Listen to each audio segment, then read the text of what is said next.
The wind cut low over the high prairie, threading through dry grass and curling dust in thin spirals beneath a fading sky. A woman stood at the edge of the town's only road, her figure framed by the dimming light, slim, with shoulders squared, and a child nestled against her side. Her dress was worn and the hem stained by travel, but her eyes held a calm fire. They had watched her for weeks, whispering in doorways and behind shop windows, waiting to see if she'd falter or fall.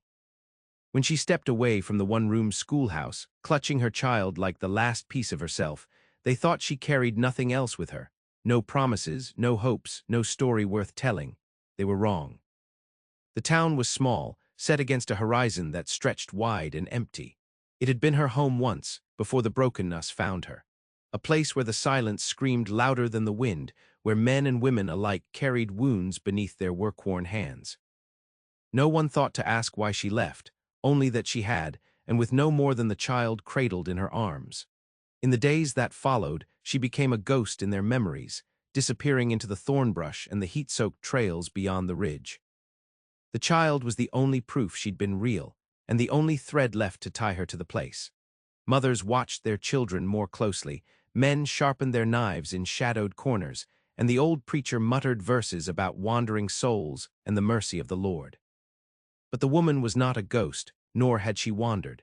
She was building something far more fragile and fierce, stitched from the fragments of a past no one dared name aloud. And somewhere in the distance, beneath skies wild with storm and sun, she carried a story that would change everything. At dawn, when the sky was still soft with stars, a rider came to town. He bore no gun and wore no badge, only a worn coat, a tired gaze, and a quiet that seemed too heavy for the open air.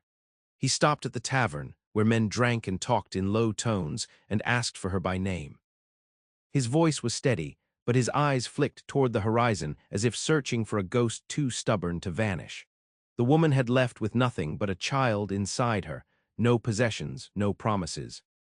But when she came back, it would be with a story that no one dared tell aloud, and no one could ignore.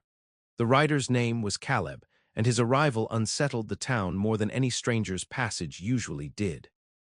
He carried no obvious purpose, no clear claim to the woman's fate, yet his presence pulled at loose threads in the quiet fabric of the place. His eyes, sharp and steady, held a kind of knowledge, one not born of this prairie, but of places scorched deeper by hardship and shadow. No one asked him directly what he sought, but whispers followed him like a restless wind. Some said he was kin, others that he was a man sent to bring her back, but Caleb did not speak of her. Instead, he settled into the empty chair at the edge of the tavern, watching the door with a patience that seemed infinite. Meanwhile, beyond the town's dusty bounds, the woman moved with the steady rhythm of a mother's resolve. The child she carried was quiet and alert, eyes like dark pools reflecting the sky's vastness. At night, under the heavy quilt of stars, she would sit by a dying fire and listen to the wind's mournful song, letting the ache of the land settle around her like a shroud. Her journey had taken her far from the prairie's dry bones into places where the earth held secrets darker than the night itself. She had passed through camps where men spoke in broken tongues, where women's hands were scarred not just by work, but by the cruel passing of time and power. She had learned to move unseen, to listen beneath the surface of every word and every silence. When the child stirred in sleep, she held him closer, whispering promises no one else could hear. Her heart was a map drawn by loss and survival, tracing the edges of a story too sharp for daylight. She carried inside her not just the child, but a wound that ran deeper than flesh, an old betrayal, a violence that had carved its mark into the marrow of her bones. Back in town, Caleb's watch continued. He spoke little, but when he did, his voice was low, layered with a weight that stirred something in the men who heard. He carried news from beyond the ridges, tales of unrest and new dangers creeping over the land like wildfire. His arrival was no accident, and neither was the woman's return. The air grew heavier with unspoken tension, the kind that settles before a storm breaks loose. The townsfolk clung to their routines, but their eyes kept darting to the horizon, as if waiting for the dust to rise on a trail long traveled, or for a voice to break the silence that held them captive. The woman's path was winding back now, carried on the thin line between memory and reckoning. Her story was gathering in the spaces between day and night, whispered to the wind, waiting to be heard.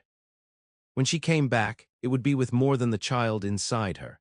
It would be with a truth so raw and sharp that the town, and everyone in it, would be forced to reckon with the past they tried to bury. The woman's footsteps were silent on the cracked earth, yet each step carried the weight of years no one in the town had dared to measure. She had been gone through seasons that stretched like endless highways, marked only by the sun's fierce gaze and the cold nights when the stars seemed to lean closer, watching. Her return was slow, never hurried, never careless. She moved through the outskirts of town before anyone recognized the shape of her in the pale morning light. The child was older now, his dark eyes catching the colors of the dawn with a quiet curiosity. He did not speak much, but when he looked at her, there was a softness that belied the hard lines of survival they both bore. The town had changed in small ways while she was gone. Buildings had weathered, faces had aged, and the old preacher's voice had grown more brittle. Yet beneath it all, the same currents of fear and silence pulsed. It was a town held hostage by its own secrets, and she had been the one to leave, carrying away the faintest thread of escape. When she crossed the threshold of the tavern, heads turned slowly, eyes narrowing, some filled with surprise, others with a guarded kind of anger. No one approached at first. The air was thick with unspoken questions and the sharp sting of memory. Caleb, sitting by the fire, rose when he saw her, his expression unreadable but steady. "Back sooner than I thought," he said quietly. She met his gaze without flinching. "The trail didn't end where you said." Caleb's eyes darkened. "Nothing does." She took the child's hand, steady and sure. "Then we carry it with us." That night they sat by the fire outside the tavern, the town's walls cradling the shadows. She began to speak in measured tones, telling a story that fell between fact and memory, between the things said and those swallowed by silence. It was a tale of survival in a place where mercy was rare and justice rarer still. She spoke of a camp hidden in the hills where the earth was soaked with fear and blood, of faces she'd known, some kind, many broken, of a man whose cruelty was a shadow cast too long, and of the quiet resistance that bloomed in the cracks beneath his wrath. She told of nights when the wind carried the cries of those who had no voice, and of the child she bore, a flicker of hope in a land steeped in despair. The town listened, the weight of her words settling over them like the thick dust after a storm. No one dared interrupt, no one dared look away. In that moment, the story became a mirror, reflecting truths they had long tried to ignore. Caleb reached out, resting a weathered hand on her shoulder. "You carry more than a child." She nodded, her eyes steady in the firelight. "And I'm not the only one." The night held its breath, the past and present tangled in the quiet glow of the flames. Outside, the wind whispered across the prairie, carrying her story far beyond the town's walls, into the vastness where nothing stayed hidden forever. The morning after, the town awoke beneath a sky heavy with low, rolling clouds that pressed down on the wooden shingles and the earth, as if the heavens themselves were bearing the weight of the story told the night before. The woman and the child moved quietly through the streets, their presence drawing cautious glances, some laced with sympathy, others sharpened by suspicion. The child's steps were lighter now, less burdened, but the woman's eyes held a weariness that had not lifted with distance or time. She carried memories that were not hers alone, echoes of 100 silent suffering souls, faces blurred by loss but etched deeply in her mind. The town was beginning to understand that her story was not just a recounting, it was a reckoning. Caleb stayed close, an unspoken guardian. His own past was knotted with secrets, his silence a fortress built to protect both himself and the fragile peace the town had settled into. But with her return, the fragile threads of that peace began to unravel. Old wounds were reopened, grudges surfaced, and the unspoken alliances within the town shifted like dry leaves in a sudden gust. At the edge of the general store, the barkeep watched her closely. He had once seen her as just another woman broken by circumstance, but now she was something else. Someone who had crossed borders no one dared cross, who had returned with a story that unsettled the very foundation of the town's quiet acceptance of its own shadows. That afternoon the woman sought out the preacher. His hands trembled slightly as he held the worn Bible, his voice a fragile thread as he greeted her. She spoke little, but her presence spoke volumes, of survival, of truths too long denied. He listened finally when she spoke of mercy, not the kind found in sermons, but the kind born of endurance and forgiveness between fractured souls. She spoke of healing, not as a balm to erase pain, but as a slow, steady growth, like the first green shoots breaking through cracked earth. The preacher's eyes glistened with something near to hope, and the town felt the first stirrings of something they had thought impossible, a reckoning that might bring redemption rather than ruin. That evening, as dusk swallowed the horizon and the wind carried the scent of rain, the woman sat alone beneath the twisted branches of an old elm. The child slept against her chest, breathing soft and even. In that stillness, she traced the map of her scars beneath her dress, silent and unyielding. She knew the story she carried was not just hers to tell. It belonged to every woman who had been forced to leave with nothing but a child inside, to every soul who had returned carrying the weight of a truth no one dared speak aloud. And the town would have to decide what to do with that truth, whether to bury it in silence again, or to let it rise, raw and unbroken, like the dawn after the longest night. The wind shifted, and with it, the promise of change whispered through the grass. The rain came slow and steady in the early hours, softening the dust into clinging mud and washing the sharp edges from the day.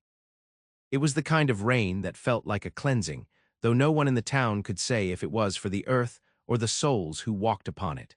The woman moved through the streets with a quiet purpose. She had begun to gather those who had known pain in the way she did, the women whose faces were lined with loss, the men whose eyes carried unspoken regret. They met in corners of the town that had long been silent, where whispered conversations wove fragile threads of trust. Her story, once a burden carried alone, began to take shape among them, not as a tale of defeat, but as one of survival, resistance, and the small mercies that had kept her breathing when hope had nearly failed. The child walked beside her now with a steadiness born of shared hardship, a living symbol of the quiet strength that had pulled them through. Caleb, ever watchful, found his own place among the gathering, his presence a reminder that protection came not only from guns or fists, but from the steady, patient work of rebuilding trust. His silence was a steady hand, steadying others when doubt threatened to swallow them whole. But the past does not release its hold easily. Old wounds opened anew when those who had once turned their backs were forced to confront the truth they had buried deep. The men who had wielded power through fear and silence found their authority challenged by the woman's return, by the story she carried so carefully like a flame in the dark.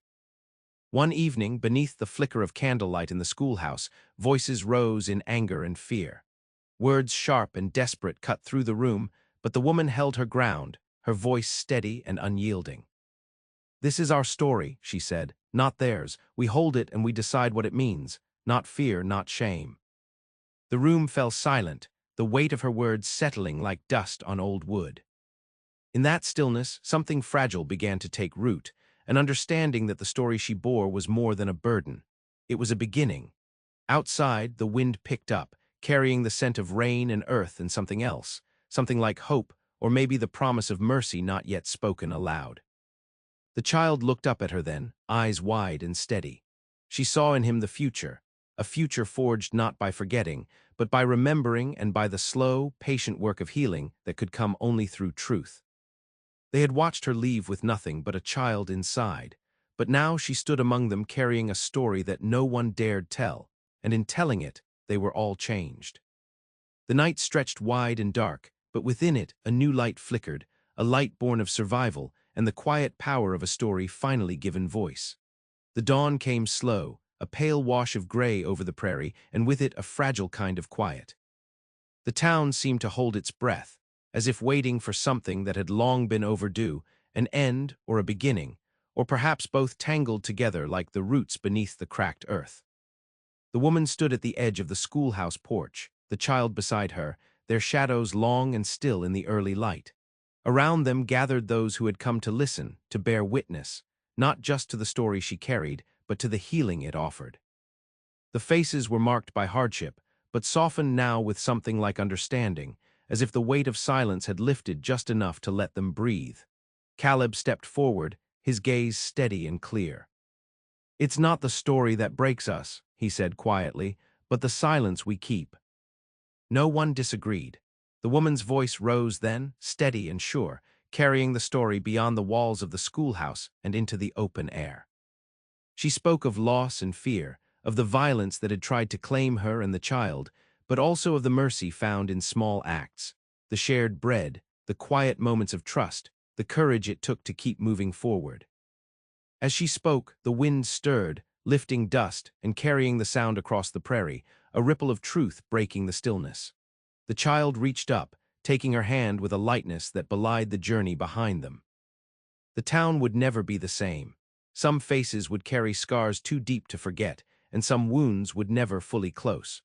But in that morning light, there was a promise, a chance to rewrite what it meant to survive, not just by enduring, but by reclaiming the stories that had been silenced for too long. She had left once with nothing but a child inside, and now she returned bearing a story no one dared tell. It was a story of brokenness and resilience, of mercy in the face of cruelty, and of the slow, quiet power of healing. In the end, the story was theirs, all of theirs, and with it, a path forward into a future shaped not by fear, but by the hard-won grace of mercy and the enduring strength of a woman who came back to claim it.